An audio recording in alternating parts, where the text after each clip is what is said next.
everyone, this is CJ Novo 992 and today we are back with another brand new video. Today's video is this week's Rangers Roundup, and as you can imagine, as it's international break, the news is quite short. You know what I mean? I'm going to really struggle to stretch this bad boy out to 10 minutes.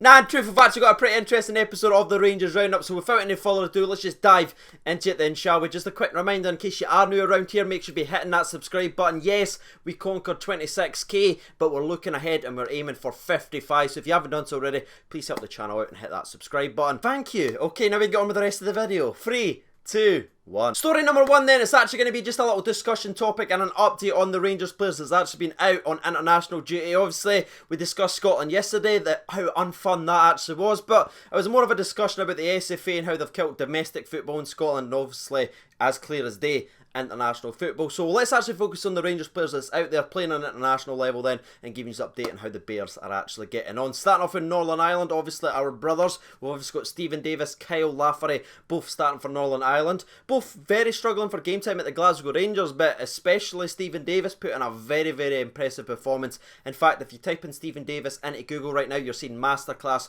perfect performance. As always, Stephen Davis steps up. Stephen Davis is kind of their constant guy, whether he's playing club football or not. Whenever he pulls on that international jersey, he is an absolute animal for his country, and he continued that form. I mean, if you actually look at Stephen Davis's last performance for the Glasgow Rangers, you saw a player that was recapturing his old form and getting slowly back to his best. Well, if you watch yesterday's performance of Northern Ireland, you certainly saw Stephen Davis on form, and I hope that Stephen Davis comes back to the Rangers, because if he does, surely he's going to be starting, and surely he will add that creative spark and sort of passion and engine in our midfield. And it wasn't just a masterful midfield performance from Stephen Davis, he ended up getting an all-important goal as well. Now, it was 1-0 at the time to Northern Ireland, but that killed the game off. He obviously scored from the penalty spot, which shows true composure, you know what I mean? I didn't like that mindset of, oh, it's just a penalty. No. You've got to actually be there to score the penalties, okay? So long I'm good at it. Don't take it away from me. Now, the penalty discussion aside though, when you actually look at his resume for Northern Ireland, it is extremely, extremely impressive. He has now scored in the 2006 World Cup qualifiers, the 2010 World Cup qualifiers, the Euro 2012 qualifiers, the 2014 World Cup qualifiers, the Euro 2016 qualifiers, the 2018 World Cup qualifiers, and now in the Euro 2020 World Cup qualifiers. That was hard to say, lads. So I think it's fair to say Stephen Davis is definitely a thumbs up on the international recap. Moving on to his international teammate, we've obviously got Kyle Lafferty. Now, before we actually talk about his performance, whenever we discuss Kyle Lafferty, there's always two camps down in the comment section below, and it's always interesting watching you guys discuss it with each other. There's always that group that always wants Kyle Lafferty to be given another chance at Rangers, and then there's that other group that just doesn't think he's good enough, and it's always a very positive discussion, and that's always great to see down in the comment section below, so I'm sure I'm already going to see some of that down there as well. But Kyle Lafferty, to be fair, he plays again, and he's actually a handful. He's getting stuck in everything, and he runs himself into the ground. I was very impressed with Kyle Lafferty's overall performance, and it wasn't just a hard-working performance either from Kyle Lafferty. Nah. We had one Rangers player scoring a goal, Kyle Lafferty created the other. So I'm just going to ask you guys right now to get your thoughts and opinions out on Kyle Lafferty and Stephen Davis. Does their international form during this week, especially when we've been so poor recently, sort of put them back up in the pecking order? Do they deserve another chance at the Glasgow Rangers? Let me know your thoughts and opinions down in the comment section below. Now, before we move on and speak about Croatia, we obviously have one other future Rangers player that was actually playing for Northern Ireland, and that man is obviously Mr. Jordan Jones. I was actually very impressed with Jordan.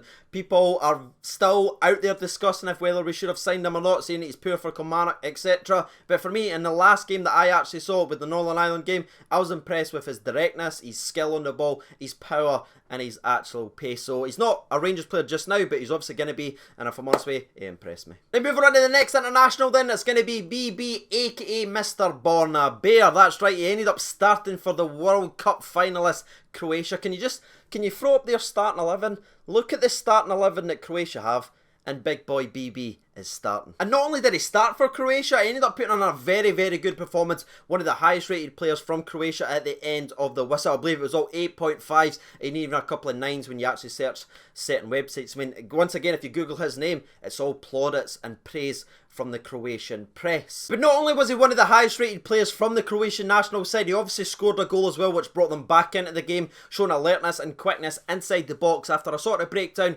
he reacted first and he smashed it into the back of the net. And honestly, it was just great to see him back playing well, because we all know how talented he can be, whether his confidence is so badly affected or maybe it's the worrying about the knocks it seems to get every single time he plays. But his form's definitely fell off a cliff at Rangers. That's been clear to see, but it shows that the man can not only stand up but show that he actually belongs alongside like Modric, the Rakitics of the world as well. You know, I was actually speaking to my dad about BB and he actually reminded me of the Papac situation. Like, we all remember Papac being Mr. Consistent, always 7, 8 out of 10 every single weekend, but his first season was very up and down. Shagger had to ball him every single time, and then he came back in the second season and he was a completely different, more consistent player. I really think BB could also follow in that suit. So does the Olgin, and you know what I mean, you always listen to your dad, so that is where I'll sit. And to actually wrap up on BB, it was great to see him back smiling, playing football. Hopefully he comes back to the Rangers with the same confidence now that he shows he belongs with, like the Rakitics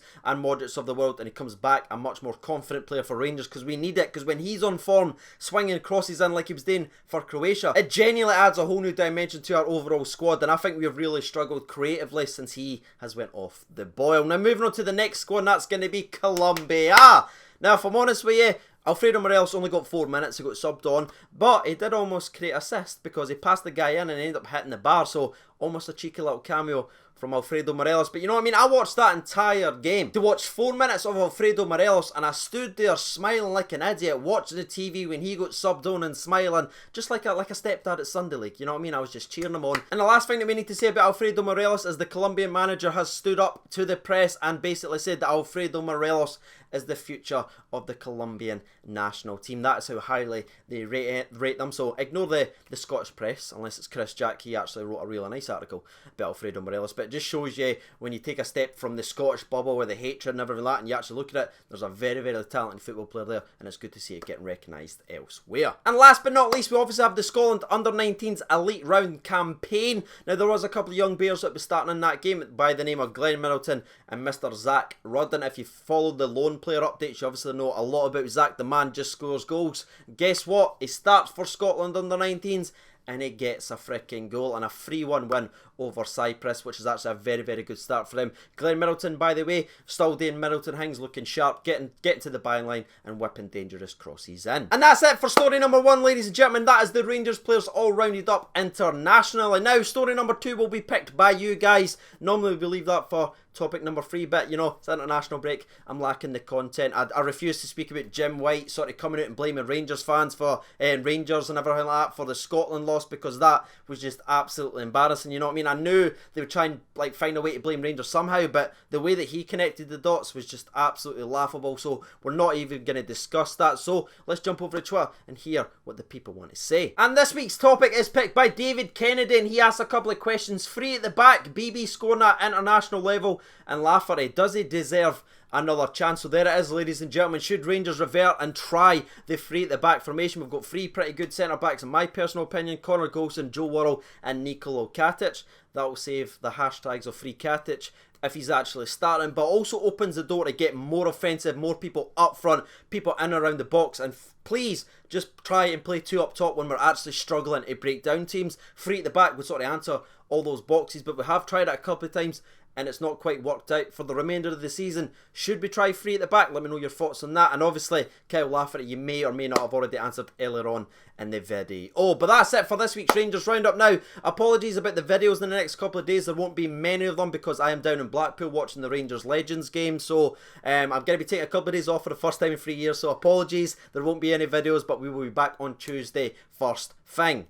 And by first thing, I mean about 7 PM. Okay, I've been CJ Nova 92. Thank you so much for watching, and bye.